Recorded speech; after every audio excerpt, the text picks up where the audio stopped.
Olá, meninas e meninos, alunos, professor Cirineu, matriz curricular de Física, no grupo Ciências da Natureza. Vou falar um pouco na aula de calorimetria de hoje sobre a mudança de estado físico da matéria. Também quero falar um pouquinho sobre os gráficos, que nós chamamos curva de aquecimento e esfriamento. Então aqui nós vamos demonstrar desde a variação de temperatura até a mudança de estado físico, nos gráficos que nós vamos chamar de curva de aquecimento. Então este é o meu e-mail, o e-mail de acesso para perguntas, dúvidas ou informações de forma geral, quando eu não estiver presente online. Isso é o meu e-mail, o e-mail da Secretaria de Educação do Estado de Santa Catarina. Ok? Então vamos lá. No início lá dos conteúdos nós falamos sobre o calor, O calor como forma de energia, desde a forma lá, os primeiros conceitos, onde atribuía-se o quente e o frio aos elementos aristotélicos, os elementos naturais, da água, a terra, o ar e o fogo. Depois definiu-se lá o calor como forma de energia, passando lá pelo conceito de calórico, o éter, substância invisível e o calor. Bom, então a energia que transita devido à diferença de temperaturas, isso sempre que de forma espontânea, No calor flui de forma espontânea, de maior para menor temperatura. Para ocorrer o processo inverso, o não espontâneo, teria que haver ali um processo reverso de energia, Você teria que fornecer energia para um dado sistema, por exemplo, o ar-condicionado, a geladeira, forma um processo reverso, onde retira calor do ambiente que tem uma temperatura menor para a maior. Então ocorre um processo reverso, não é espontâneo, é forçado. Motor lá na geladeira, o refrigerador, ele circula um gás, esse gás é alimentado por energia elétrica. Então tu transforma ali de certa forma a energia fornecendo para que haja um processo reverso. Mas calor de forma geral é isso, ele é espontâneo e flui do maior para a menor temperatura. Uma pergunta que eu sempre coloco no início dos temas é por que nos lagos, você toma, por exemplo, os lagos eles congelam antes na linha da superfície e embaixo da crosta de gelo tem água.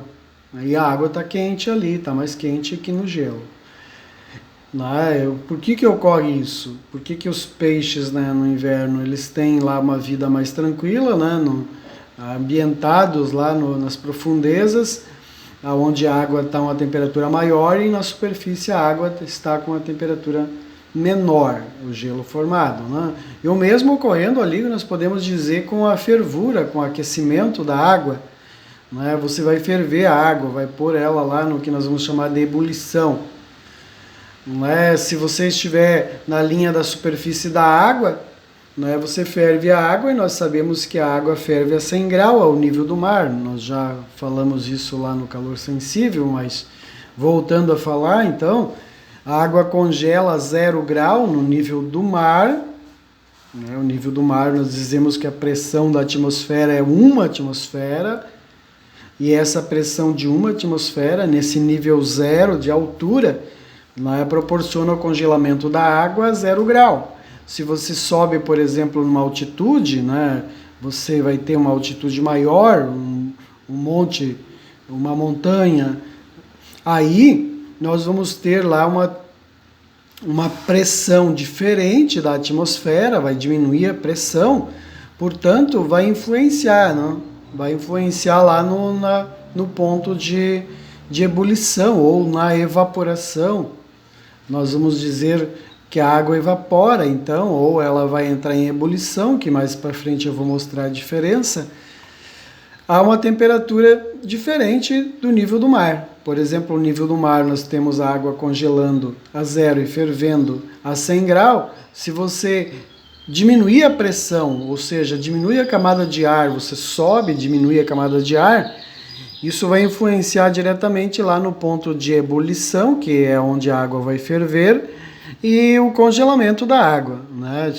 Montanha subindo a montanha, então, subindo a montanha, a água vai congelar uma temperatura diferente. Então, ou seja, aqui ela vai congelar antes de 0 grau. Se sobe a montanha, a água congela antes, diminui a pressão, diminui a temperatura que a água vai congelar.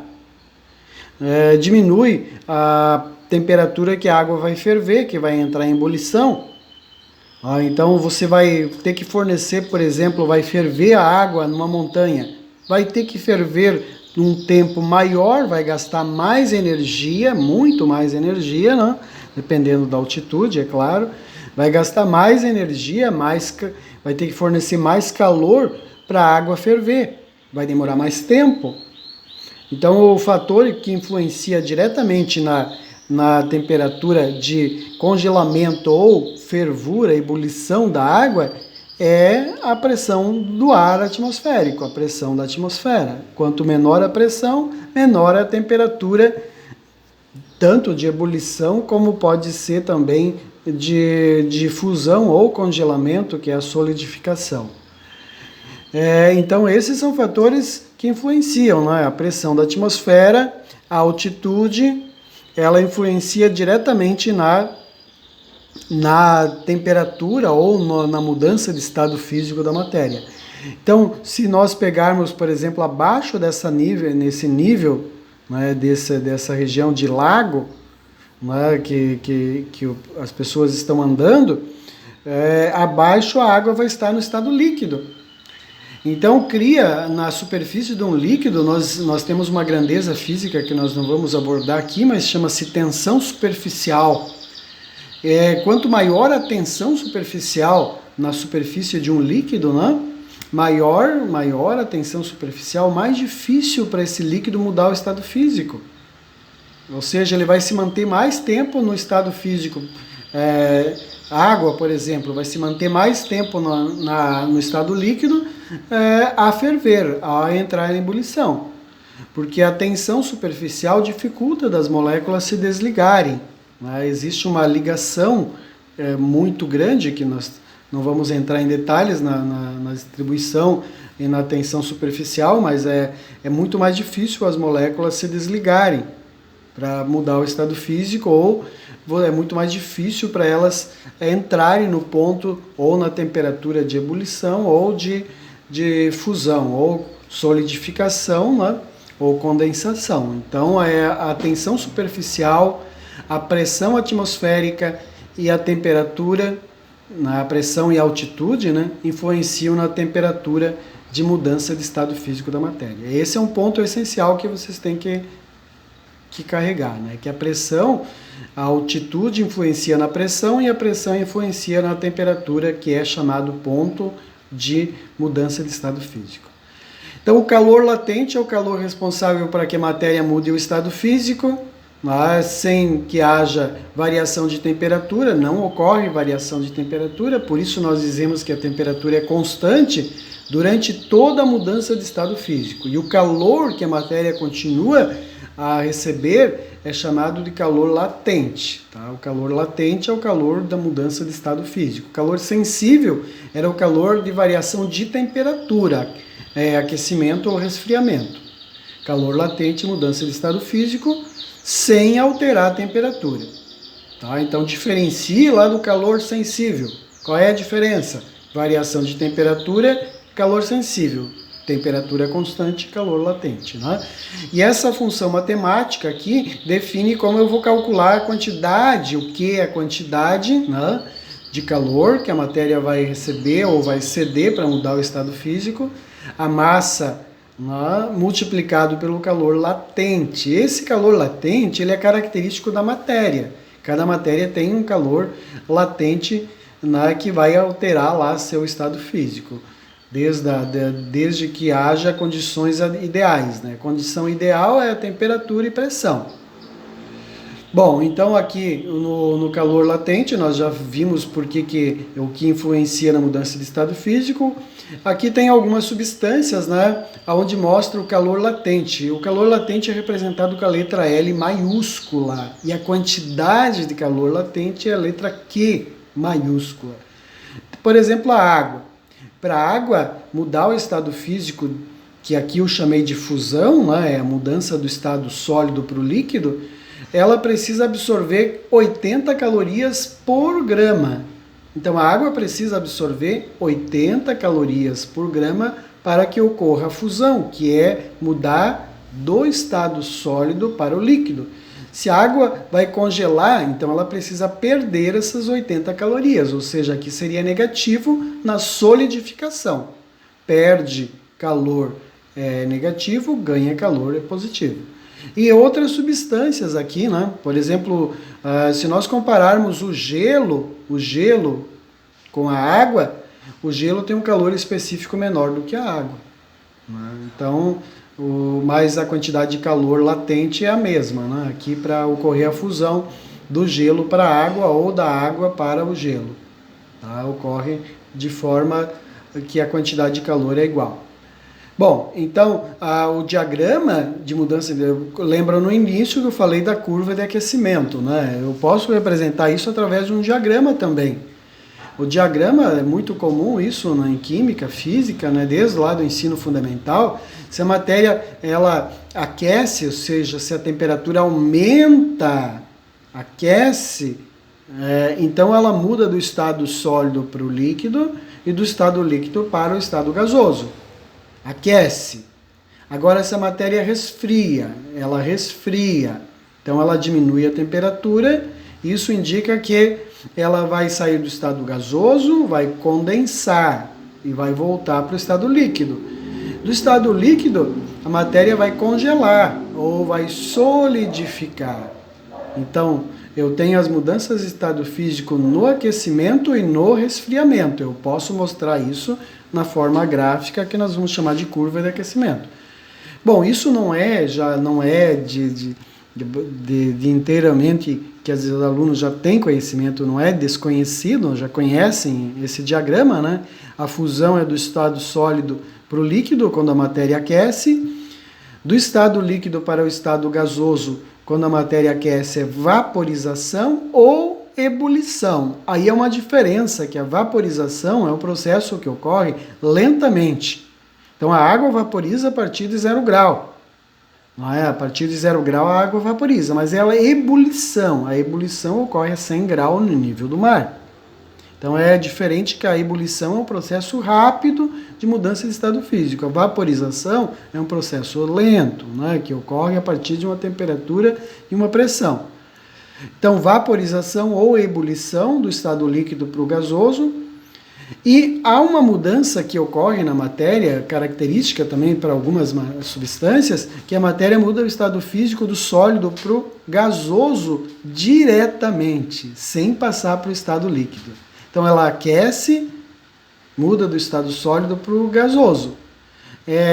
Uma substância muito conhecida na vida cotidiana é a substância naftalina. As bolinhas de naftalina, quando são colocadas em um dado ambiente, elas não passam para o estado líquido, elas saem do estado sólido direto para o gasoso. Aí você sente aquele odor, aquele cheiro da naftalina, o naftaleno lá, né? A substância naftalina, ela não passa pelo estado líquido. Então, se chama isso sublimação.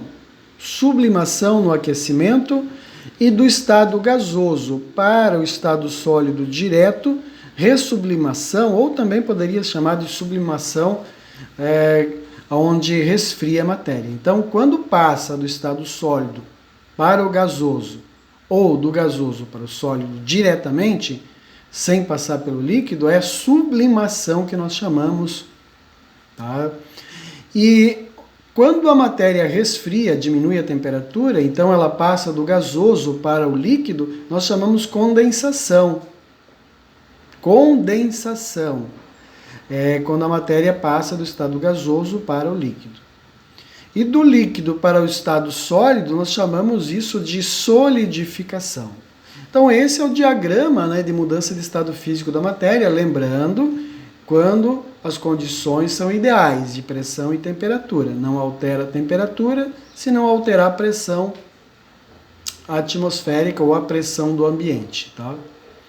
E aqui, nós chamamos aqui nos processos, né, a fusão é do sólido para o líquido, a solidificação é do líquido para o sólido, a vaporização é do líquido para o vapor, a condensação é do vapor para o líquido, a sublimação é a passagem direta do vapor, do sólido para o vapor ou do vapor para o sólido. Né?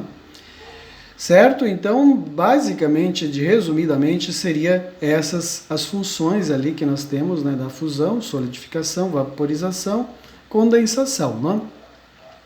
Né? E isso indica, de forma geral, que a mudança de estado físico ela tem as leis geral, que eu já mencionei até isso, né? Se a pressão é constante, então a temperatura se mantém constante durante toda a mudança de estado físico, não altera a temperatura, desde que não altere a pressão. E para uma dada pressão, né, cada substância tem sua característica lá de temperatura, seu ponto de ebulição. Né? Variando a pressão, as temperaturas de mudança de fase também variam. Ou seja, se tu diminui a pressão, diminui a temperatura. A água congela lá no morro, lá na montanha, lá no monte antes. Por quê? Porque a pressão é menor. Menor pressão, menor temperatura. Desce abaixo da linha da água é a pressão do ar mais a pressão da tensão superficial dos líquidos. Né? Tem tensão superficial e os líquidos estão ali sobre as camadas de líquido e isso aumenta a pressão, então aumenta a temperatura de mudança de fase. Ou seja, se a água congela no nível do mar a 0 grau, abaixo ela vai congelar, vai demorar mais tempo para ela congelar e ela vai congelar isso a uma temperatura, um valor acima. Né? Para chegar a esse valor, ela vai congelar então acima de 0 grau. E abaixo de 0 grau, que eu quero dizer, menos 1, menos 2, então diminui a pressão, diminui a temperatura.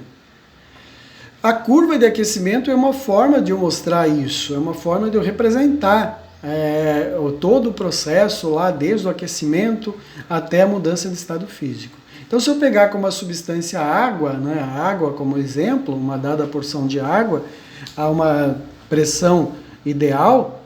Então, se eu pegar, por exemplo, a substância água, ela congelada, né, no seu estado sólido a menos 20 graus. Então, ela vai absorver calor até chegar no nível do mar a 0 grau. Veja ali o gráfico, ó, temperatura e quantidade de calor em calorias. Temperatura em graus Celsius. Então, a menos 20 graus a água aqueceu. Olha só, essa equação que você usaria aqui é do calor sensível, para achar essa quantidade de calor. Aí aqui, fusão, veja que a temperatura 0 grau aqui não altera. Então todo o meu gráfico aqui se mantém a 0 grau.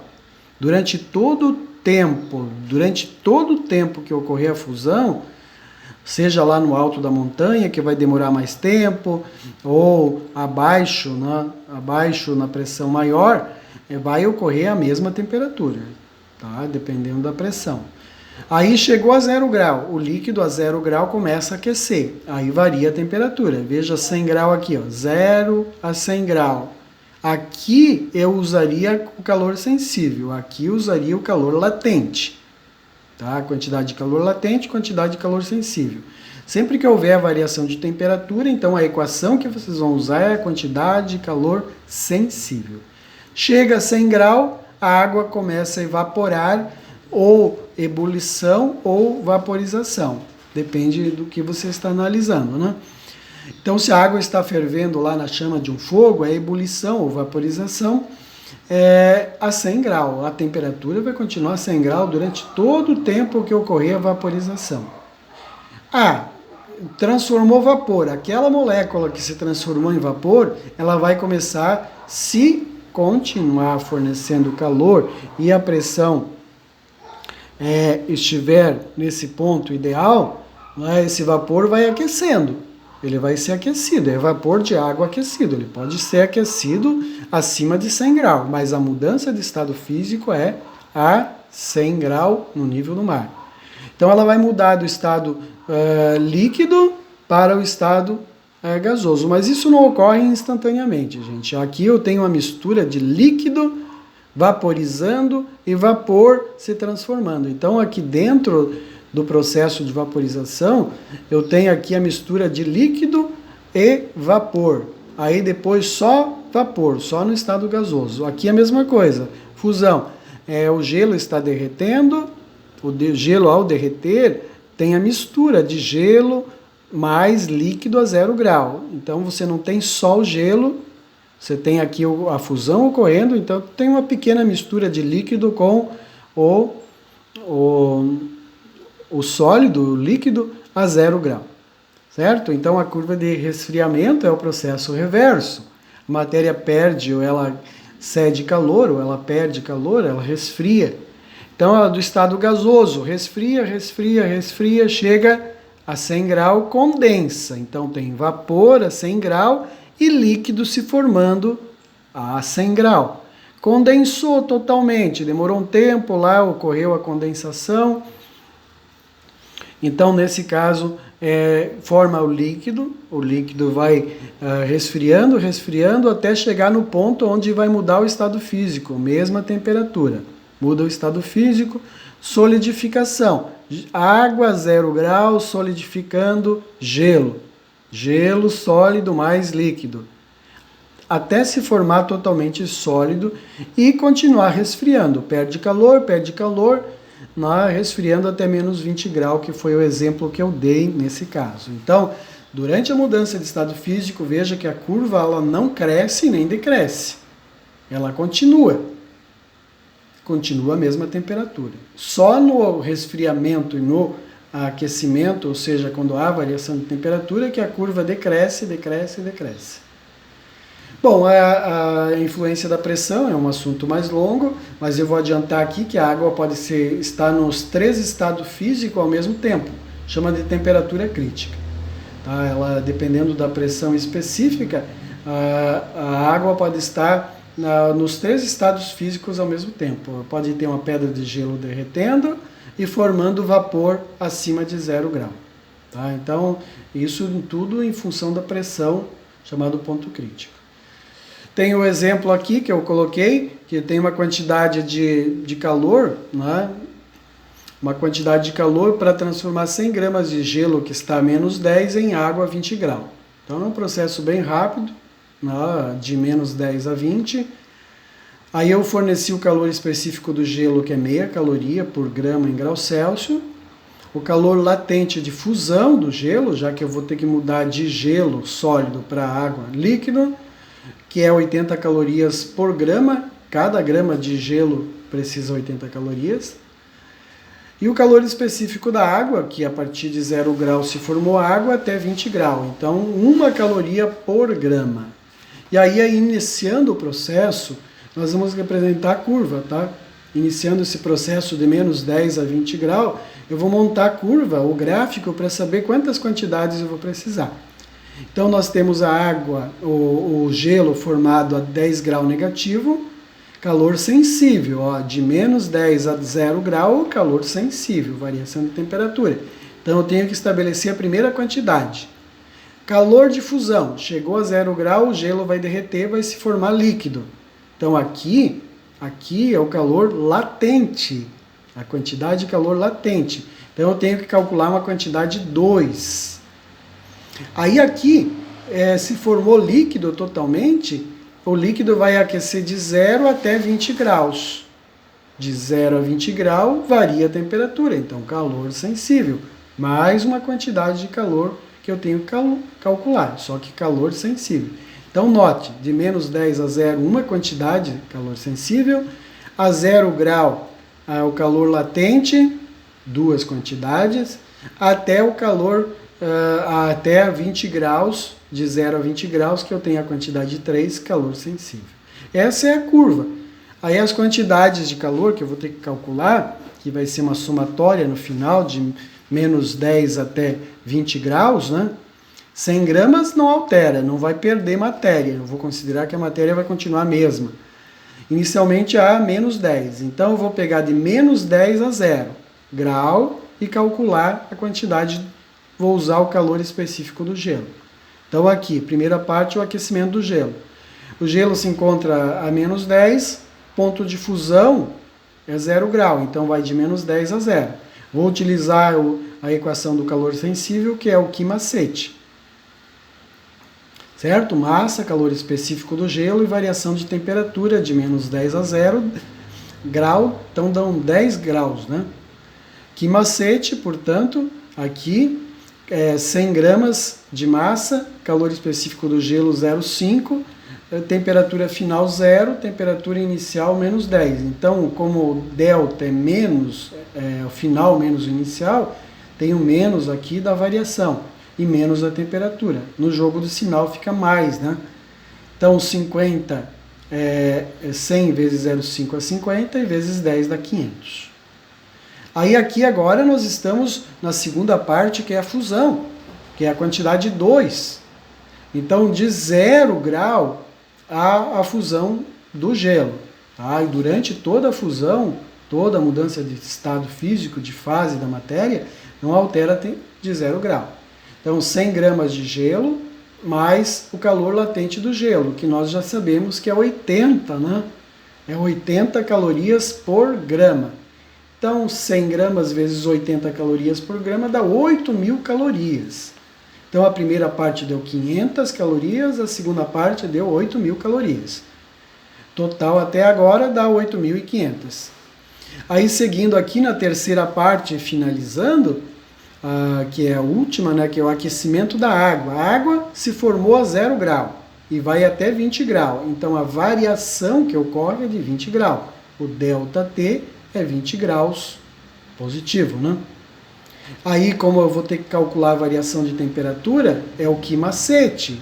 Q macete. Q mol, Q... Ó, mudança de estado físico. Q mol, mudança de estado físico. Q macete, mudança de estado físico da matéria, Q mol. Q macete, variação de temperatura. Então, substituindo aqui a massa 100 gramas, o calor específico da água, que eu mostrei lá no início, que é 1, e a variação que 20 graus, vai dar 2.000 calorias. Então, se eu pegar a quantidade 1, a quantidade 2 e a quantidade 3, de menos 10 a 20 graus, quantas calorias seriam necessárias? Então, somando, né? Somando todas as quantidades, desde menos 10 até 20 graus, foram 3 quantidades, né? Uma mudança de fase, a fusão, somando as 3 dá 10.500 calorias, certo? Então, nós ficamos por aqui. Vocês podem rever as partes do áudio de forma mais lenta, mas, enfim, como eu tive que mostrar mais etapas, demorou um pouco mais essa aula. Fico por aqui, até o próximo momento.